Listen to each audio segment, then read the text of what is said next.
Des serveurs Minecraft sous la forme de NFT, le plus grand des Ponzi qui avait prévu sa chute, la version 1.0 de Friendtech avec encore moins d'éthique. Ces projets-là ont tous un point commun, ils sont tombés dans l'oubli. Alors si tu étais là lors du bull précédent, prépare-toi à revoir quelques souvenirs du passé, et si tu n'étais pas là, eh bien prépare-toi à voir l'indécence de ce que l'on peut trouver en boule. À Etopia, anciennement NFT World, moins 84,82%. Le concept était plutôt innovant, c'était pendant la période des NFT, les utilisateurs pouvaient minter des mondes Minecraft directement sur le site, et en plus de ça, quand tu mintais un de ces mondes, tu avais accès à tout un serveur Minecraft. Et les différents serveurs qui étaient rattachés à NFT World, eh ben ils étaient interconnectés entre eux. Enfin, ça c'était la promesse, en réalité, ça je l'ai jamais trop vu. Ce qui a plutôt bien fonctionné, c'était déjà le concept, parce que t'as juste à regarder les images, c'est quand même plutôt cool et ça vend du rêve. Et en plus de ça, les utilisateurs qui avaient des NFT World pouvaient générer des jetons World, jetons qui d'ailleurs pour le fun fact existent toujours et n'est pas à zéro. Et il y avait une deuxième façon de générer ces jetons, c'était tout simplement de jouer sur le serveur officiel NFT World. Et là en fait, pour ton temps de jeu, tu étais récompensé en tokens. Il me semble que tu pouvais les utiliser pour acheter des items ou encore des parcelles. Le fait que ce soit couplé à Minecraft, je trouvais l'idée vraiment beaucoup trop cool. Le souci, c'est que c'était pas le seul projet à construire sur ce jeu, et que quand Microsoft et Mojang ont eu l'information de ce qui se passait, eh bien ils ont clairement dit non, c'est absolument pas ce qu'on veut pour notre jeu. À partir de là, pour tous ces projets, dont NFT World, eh bien c'est devenu quand même plutôt compliqué, parce que la base du projet, c'est d'être sur Minecraft. Et si c'est impossible de jouer sur Minecraft avec des NFT, eh bien ça pose problème. Suite à ça, ils ont dû faire des choix, et il y a environ un an, ils ont annoncé qu'ils allaient construire leur propre version de Minecraft. Ils ont décidé de l'appeler Hytopia. Autant te dire que le nom est quand même peut-être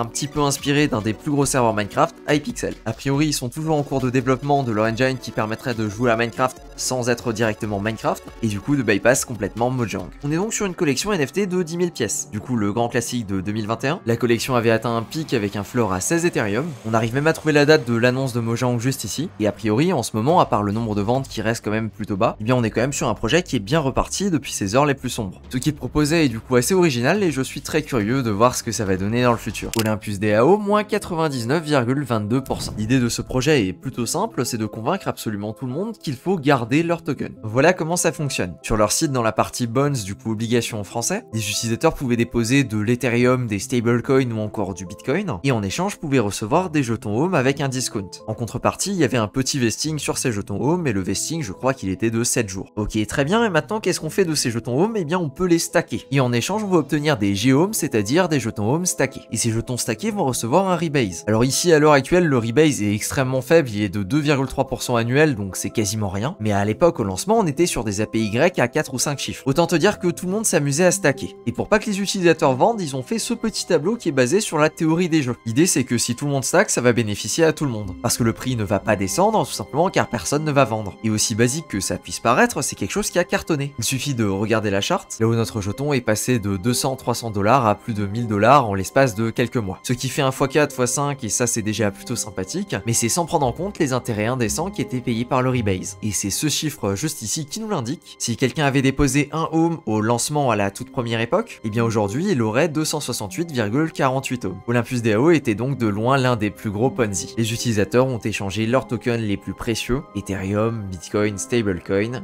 contre des Home. À l'heure actuelle, la trésorerie du projet est estimée à 195 millions, avec une market cap du token à 191 millions. L'espoir du coup des personnes qui en détiennent encore ou qui décident d'en acheter aujourd'hui, c'est tout simplement que la DAO soit dissoute et que la trésorerie soit reversée proportionnellement aux personnes qui possèdent des Home, ce qui du coup les mettrait en bénéfice car la trésorerie est supérieure à la market cap du Home. Le coup, je ne suis pas au courant de ce qui se passe au niveau de ces discussions et de si c'est à l'ordre du jour ou absolument pas. Tom Share, moins 99,87%. Là ça commence vraiment à piquer, on se rapproche des divisés par 1000. Je te laisse imaginer ce qu'un divisé par 100 peut faire au moral, alors un divisé par 1000, aïe aïe aïe on va dire. Celui-ci c'est également plus ou moins une expérience avec la DeFi, un petit peu comme le Home. La particularité de ce projet, c'est qu'il fonctionnait avec 3 tokens. On avait le Tom qui était le token principal, on avait le Tom Share et on avait le Tom Bound. Le Tom devait avoir un peg algorithmique au niveau du FTM, du coup le jeton de fantôme, et quand le prix du Tom était au-dessus du prix du fantôme, les T-shares commençaient à print. A l'inverse, quand le prix du Tom était en dessous du prix du fantôme, les utilisateurs pouvaient acheter des bonds et ils recevaient un bonus quand le Tom repasse au-dessus du FTM. Alors en plus d'être quand même plutôt compliqué, cette machinerie-là elle a une faille, c'est le cas là où le Tom n'arrive pas à remonter au niveau du fantôme. Et du coup c'est exactement ce qui s'est passé et les 3 jetons se sont effondrés. Ça par contre, ce modèle-là et le modèle avec Home, je suis quasiment sûr qu'on va les revoir lors du prochain bullrun. C'est évidemment des Ponzinomics et elles ont absolument aucune chance en bear market, et en bullrun tu pourrais être étonné du nombre de mois que ça peut tourner ce genre d'affaires. Le GST de STEPN, moins 99,89%. On est probablement à quelques semaines du divisé par 1000. Celui-là je vais pas trop retaper dessus, je l'ai déjà fait suffisamment avec pas mal de vidéos dans lesquelles j'explique pourquoi le modèle de STEPN ne peut pas fonctionner. StepN qui était un des projets qui a cartonné en 2022. Le concept était simple et absolument tout le monde pouvait le comprendre. Tu téléchargeais l'application, tu achetais une paire de chaussures qui en réalité était un NFT, et quand tu allais marcher ou courir, tu allumais l'application et elle traquait ta performance. En fonction de ta chaussure et de tes performances, tu recevais une certaine quantité de tokens.